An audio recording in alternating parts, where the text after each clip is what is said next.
जय भीम साथियों। हाँ, अभी मेरे पीछे आप एक स्टैचू देख रहे हैं, परम पूजनीय बाबा साहब का स्टैचू। और अभी हम लोग हैं डॉक्टर B.R. अम्बेडकर सामाजिक विज्ञान विश्वविद्यालय, और ये है मऊ में बाबा साहब की जन्मस्थली के पास। और मेरा लाइव आने का कोई कारण था, मैं आपको बता दूं कि मैं लाइव क्यों आ रहा हूँ। मेरे साथ एक साथी जुड़ेगा अभी, और हम क्यों आए ये मैं आपको बता दूं।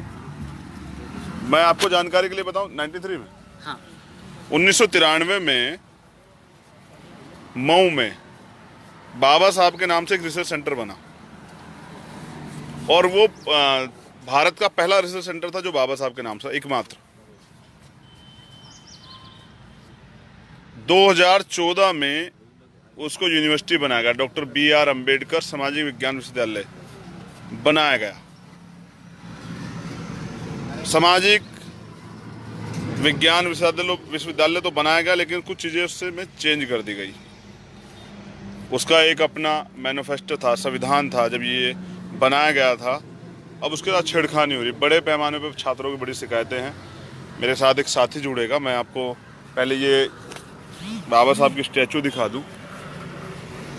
ये बाबा साहब की स्टैचू, आप उसके नीचे लिखा हुआ भी है, बाबा साहब अम्बेडकर राष्ट्रीय सामाजिक संस्थान, भारत रत्न बाबा साहब भीमराव रामजी अम्बेडकर जी की प्रतिमा का अनावरण। और इसके पीछे आपको देखने को मिलेगी, जो मैं आपको दिखाने वाला हूँ, डॉक्टर B.R. अम्बेडकर सामाजिक विज्ञान विश्वविद्यालय। वो सामने आपको बोर्ड दिखाई दे रहा होगा। तो मैं चाहता था कि ये मैसेज पूरी दुनिया तक पहुंच जाए, क्योंकि ये पहला रिसर्च सेंटर था। और अब ये जो है, ये मेरे सामने है, अब आप पढ़ सकते हैं आराम से।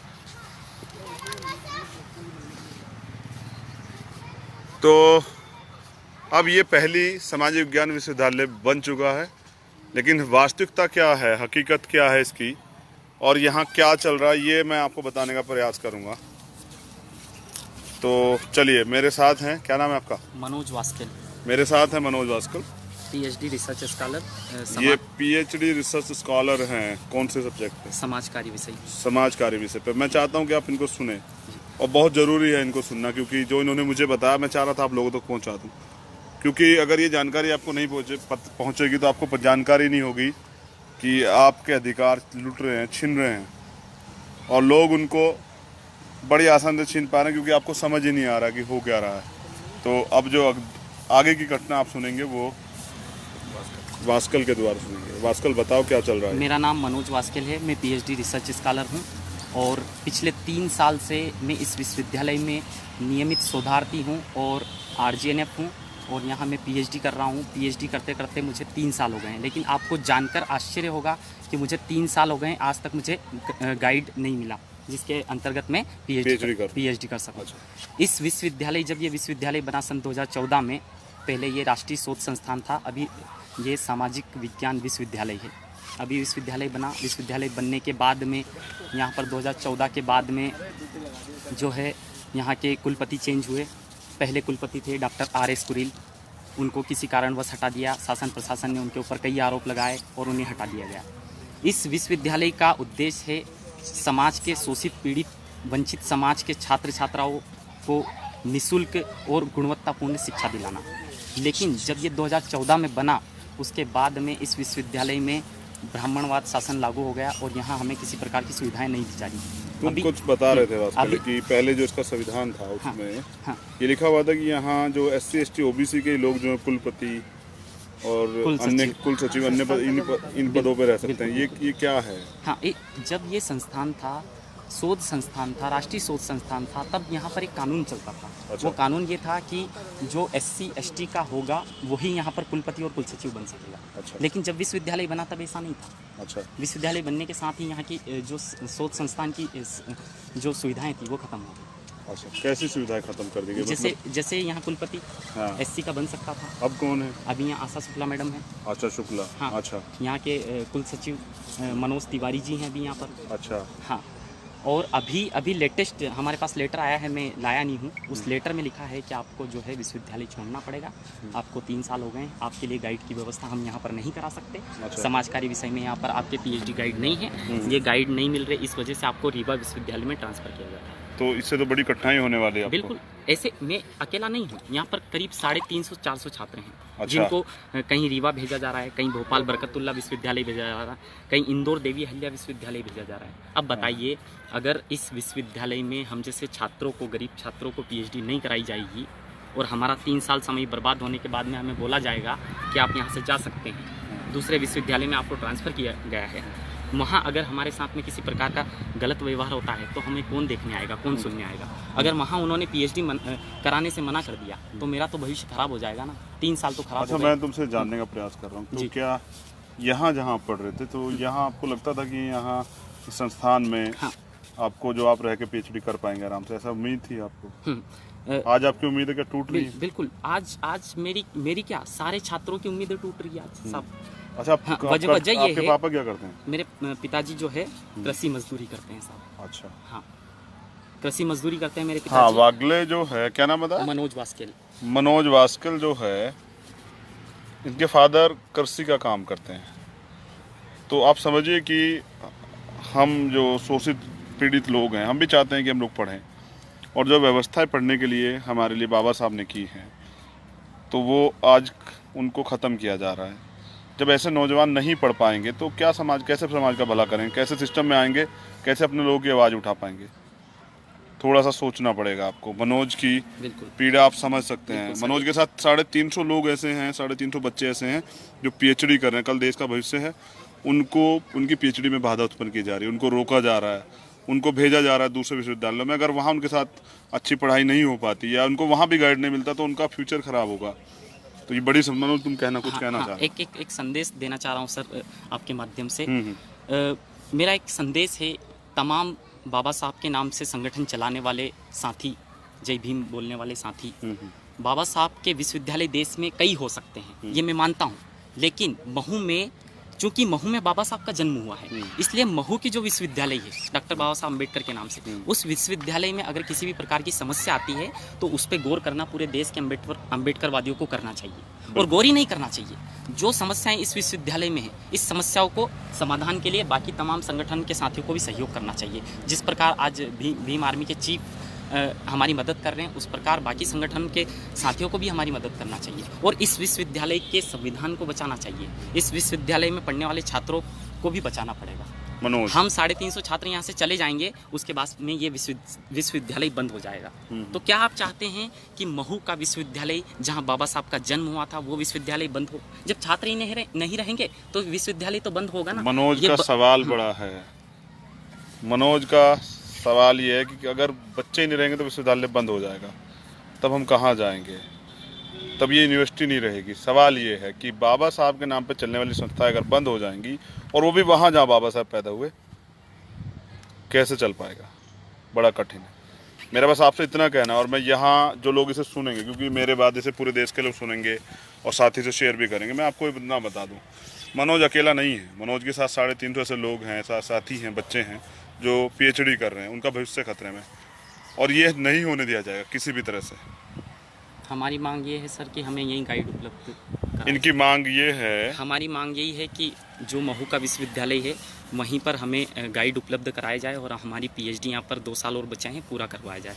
कमज़ोर बच्चों को इधर उधर भेज के उनके करियर को नुकसान पहुँचाने के बजाय अगर आप यहीं पीएचडी के लिए गाइड अवेल करा दें तो उनको मदद हो सकती है। मैं बस इतना कह देना चाहता हूँ, मेरे इस लाइव के बाद कोई ऐसा ना हो कि कोई अहंकारी ब्राह्मणवादी कुल सचिव या कुलपति हमारे छोटे भाई को परेशान करें। ये याद रखिएगा कि भीम आर्मी और सभी सामाजिक संगठन इनके साथ खड़े हुए हैं।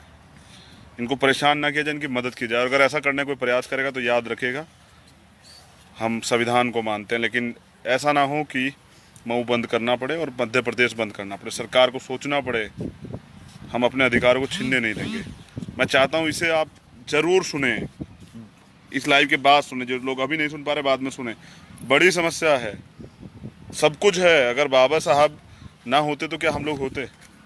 हमारा वजूद बाबा साहब से। सर एक और चीज़ थी, हाँ, मनोज कुछ अभी- और कहना चाहते हैं। अभी मुझे याद आया, हर वर्ष इस विश्वविद्यालय में अंतर्राष्ट्रीय संगोष्ठियाँ आयोजित की जाती थी। इस बार भी अंतर्राष्ट्रीय संगोष्ठी, अंतर्राष्ट्रीय सेमिनार आयोजित किया गया।